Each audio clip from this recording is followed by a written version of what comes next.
রাধে রাধে সকলকে। নতুন বছরটা আমরা শুরু করেছি মায়াপুর দিয়ে। তা আমরা মায়াপুরে গিয়ে কী কী করেছি তোমাদের সাথে শেয়ার করছি।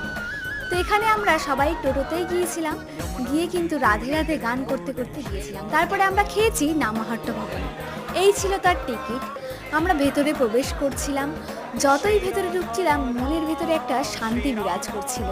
তারপরে আমরা এখান থেকে প্লেট দেওয়া হলো, প্লেটে আমরা ভাত, ডাল, একটা ঘ্যাট, তারপরে একটা মটরের কোনো একটা তরকারি ছিল। সত্যি কথা বলতে এত সুন্দর পরিবেশ আর এত মানুষজনের আনাগোনা ছিল সেই দিন, বিশেষ করে মনটা আরও আপ্লুত হয়ে উঠল। এখানে বসারও জায়গা ছিল। আমরা খাবারটা নিয়ে নিজেদের জায়গায় চলে গিয়েছিলাম বসার জন্য। তারপরে এখানে দিদি খাবারটা খেলো, প্রণাম করেই অবশ্য খাওয়া উচিত সবাইকে। তো খেয়ে দেখলো এত অপরূপ, এত অপূর্ব সুন্দর হয়েছে খাবারটা, যার তুলনা নেই।